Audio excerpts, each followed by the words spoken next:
मोहसिन साहब, supreme court ने clearly कहा था कि खान साहब को ट्रीटमेंट के लिए शिफा हॉस्पिटल लेके जाना चाहिए, लेकिन उनको पिम्स ले गए और इस वजह से पीटीआई ने तौहीन अदालत की दरख्वास्त दे दी। इसके क्या इम्पैक्ट्स होंगे? क्या हुकूमत पर दबाव बढ़ेगा या अदालत की रिट मजीद कमजोर होती दिखाई देगी? देखिए, ये मेरे ख्याल में तो दोनों साइडों पे ही बात की जा सकती है कि आया सुप्रीम कोर्ट ने जो डिसीजन किया कि इनको शिफा में एडमिट किया जाए, चेकअप करवाया जाए, तो उसमें चेकअप की हद तक तो मेरे ख्याल में शायद गुंजाइश थी, लेकिन जहां तक एडमिट करवाने का उनका डिसीजन था वो मेरे ख्याल में बियॉन्ड लॉ है।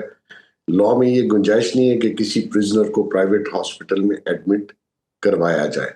एक बात, गवर्नमेंट का जो अपील थी वो इसी बेस पर थी, क्योंकि इससे तो एक पंडोरा बॉक्स खुल जाएगा आने वाले दिनों में। तो जहां तक बात है कंटेम्प्ट ऑफ कोर्ट की, नेचुरली वो जो जो गवर्नमेंट के स्पोक्स पर्सन फरमा रहे हैं कि जी वहां पे security and law and order का मसला था या क्राउड इकट्ठा था, वो खुदा जाने कितना था या नहीं था, that is a separate story. लेकिन ये वायलेशन तो है, इसमें कोई शक नहीं। अगर आपने सिर्फ चेकअप करवाना था और करवा के वापस प्रिजन में लेके जाना था, तो उसके लिए अगर शिफा भी ले जाते तो शायद कोई इतनी बड़ी बात ना होती। अदरवाइज गवर्नमेंट ने ये जो केस है जो पीटीआई ने दाखिल किया था सुप्रीम कोर्ट को, उसको फॉलो नहीं किया प्रॉपरली, उसको डिफेंड नहीं किया, उसमें अपना मौकफ पेश नहीं किया कि अगर ये उसमें मौकफ पेश करते तो शायद ये सुप्रीम कोर्ट ये डिसीजन प्राइवेट हॉस्पिटल वाला ना देती। अब देखना ये कि कंटेम्प्ट की जो पटिशन फाइल की गई है उसमें आप जरा देख लीजिए कि किन किन लोगों को उन्होंने पार्टी बनाया है सवाए मोहसिन नकवी साहब के, क्योंकि लॉ एंड ऑर्डर की सिचुएशन, उनको प्रिजन से लाना, ये सब अरेंजमेंट मोहसिन नकवी साहब और वजारत दाखिला के थे। उन्होंने उन लोगों के नाम डाल दिए जिनका डायरेक्ट कोई तल्लक नहीं था। बहरहाल ये आने वाले दिनों में ही आप मैं तो कोई प्रोडिक्शन कोर्ट के हवाले से कर नहीं सकता। अलबत्ता ये है कि गवर्नमेंट अपनी जगह ठीक है और कोर्ट ने जो डिसीजन किया, मैं समझता हूँ थोड़ा सा लॉ को थोड़ा सा उन्होंने बदलने की कोशिश की है। ये पहले भी प्रेसिडेंट्स मौजूद रहे हैं कि ऐसे ऐसे फैसले आते रहे जिनको लॉजिक नहीं बनती थी, लेकिन फैसले दे दिए गए। तो अब भी वही सिचुएशन है। आई डोंट नो गवर्नमेंट इसको कैसे डिफेंड करेगी, वो आने वाले दिनों में ही पता चलेगा। Remains to be seen. Sir, family और जाती मौलिद जो हैं वो बात कर रहे थे मेंटल टॉर्चर की, कैद तन्हाई की, एंग्जाइटी की। आपके ख्याल में ये सिर्फ एक तिब्बी मसला है और ये इसको एक पॉलिटिकल वेपन के तौर पे यूज कर रहे हैं? देखिए, बानी खुद कहता रहा कि जितने भी ये पॉलिटिकल लोग जेल में जाते हैं साथ ही बीमार हो जाते हैं और साथ ही हॉस्पिटल्स में जाने की रिक्वेस्टें डाल देते हैं, आज उनकी अपनी बारी भी आ गई।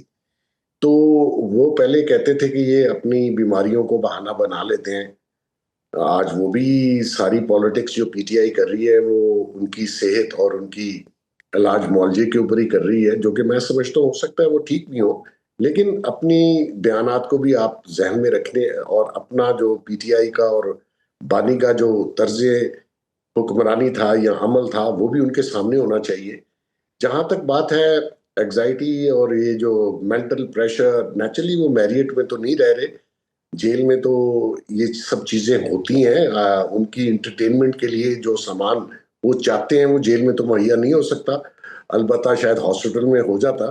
और हॉस्पिटल में भी यही कंडीशंस होती है, वहां कोई आपने थिएटर नहीं देखना या लगाना नहीं है, वहां आपकी इंटरटेनमेंट के लिए क्या सामान हो सकता था। तो ये बात मैं समझता हूँ कि सारे प्रिजन्स जो हैं बेचारे वो मेंटली परेशान भी हैं, मेंटल टॉर्चर भी है, उनकी जो भी इश्यूज होते हैं वो तो प्रिजन में हैं, इसमें कोई बड़ी बात नहीं है कि वो ठीक है। उनको ये कोई बाकी कैदियों से मुख्तलिफ नहीं है। और ये भी उन्हीं चोरी के केसेस में है, फ्रॉड के केसेस में है, तो कोई ये कोई पॉलिटिकल केसेस में थोड़ी अंदर है कि इनको वो सारी इंटरटेनमेंट दिलवा दी जाए। ओके सर, ये कानूनी जंग जो है सीमिंगली बहुत शिद्दत पकड़ रही है। बाज़ ज़राए ने ये रिपोर्ट की है कि किसी भी किस्म की डील या ढील का इम्कान सिफर है। इस बात में आपको कितनी हकीकत लगती है एंड कोई उम्मीद है पीटीआई के लिए मूविंग फॉरवर्ड? देखिए, कोई बैकडोर चैनल से तो इनकी डील इस इशू पे हुई थी। अब ओके। वो शायद गवर्नमेंट को उस तरीके से कॉन्फिडेंस में नहीं लिया गया, यहाँ जो डील करने वाले थे उनके हाथ से वो डील निकल गई। बानी जो कहते थे मैं डील नहीं करूंगा, ये सारा जो एपिसोड है ये किसी ना किसी बातचीत का नतीजा ही था। अलबत्ता ये है कि जो मेन डिसीजन मेकर्स हैं वो तो पीटीआई से या बानी से कोई डील करने के मूड में नजर नहीं आ रहे। हो सकता है किसी ने नीचे से ये मूव चलाई हो और जो कि वो फ्लॉप हो गई, और गवर्नमेंट का बड़ा क्लियर स्टांस है कि वो जेल के अंदर या जेल के बाहर बानी से डील नहीं, एज ए पॉलिटिकल पार्टी वो पार्लियामेंट के अंदर जो इनके लोग मौजूद हैं उनसे वो बात कर रहे हैं।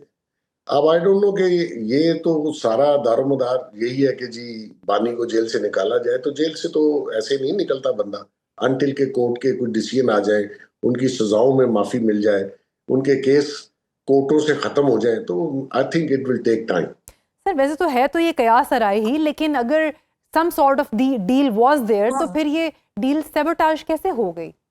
ऐसे क्या एक्सटर्नल फैक्टर हुआ that it could not work देखिए आउट? कुछ लोग अपनी हैसियत से बढ़ के शायद डील करने की कोशिश कर रहे थे, और वो बहुत से लोगों को शायद उन्होंने कॉन्फिडेंस में नहीं लिया, और इसी वजह से शायद सबोटाज हुई होगी। अदरवाइज तो जिस तरीके से कोर्ट का डिसीजन उनके हक में आया है ये गैर मामूली सी बात है। ट्रू। क्योंकि बज़ाहिर क्योंकि नई कोर्ट्स हैं, नए जजेस हैं, और वो बड़े हैंड पिक्ड करके उन्होंने सिलेक्शन उनकी की हुई है मुख्तलिफ कोर्ट्स में जो लगाए जा रहे हैं। तो ऐसे में वहां से ये डिसीजन आना मैं समझता हूँ कोई डील ही हो सकती है, कोई चीज ही हो ठीक है, सकती है, बैकडोर। वैसे ठीक है तो सर। समझ नहीं आती। यही पीटीआई वाले कहते थे कि इन कोर्ट्स के ऊपर जितना उन्होंने क्रिटिसाइज किया है और एकदम से तारीफें भी शुरू कर दी, तो आई डोंट नो, मेरे पास फुल डिटेल नहीं है कि ठीक है सर। बैकडोर क्या चला।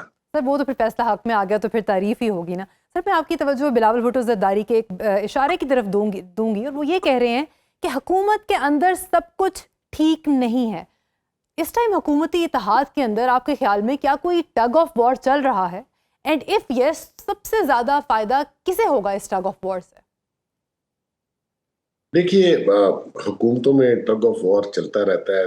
कोई भी ऐसी हुकूमत मैंने आज तक 40 साल में नहीं देखी जो सब कहें कि सब बहुत अच्छा चल रहा है। नेचुरली कुछ अलाइज के भी शिकवे गिले होते हैं, अपोजिशन तो खैर करती रहती है, लेकिन जहां तक आपका सवाल है कि जी इस सारी टग ऑफ वॉर में फायदा किसको होगा, तो naturally people's party losing end पे होगी। अच्छा। पीपल्स पार्टी अगर ये समझती है कि ये सिस्टम लिपेट दिया जाए तो उनके पास जो ओहदे हैं, जो कॉन्स्टिट्यूशनल ओहदे उन्होंने रखे हैं, तो वो भी लिपट जाएंगे, हाथ में उनके भी कुछ नहीं आना। तो ये जो सिस्टम लोग कह रहे हैं जी नहीं चल पा रहा, मैं आपको वसूख से कह सकता हूँ यही चलेगा। और ये पीपल्स पार्टी की टोन भी बदल जाएगी आने वाले दिनों में, क्योंकि वो भी उसी शाख पे बैठे हैं जिसको वो काटने की कोशिश में लगे हैं। तो ऐसे में मुझे नहीं लगता कि कोई मेजर ऐसा गवर्नमेंट में कोई रद्दोबदल होगा या किसी और को लाया जाएगा या कोई ऑपोजिशन इतना बड़ा डेंट डाल देगी कि इस गवर्नमेंट को ही चलता कर दिया जाए।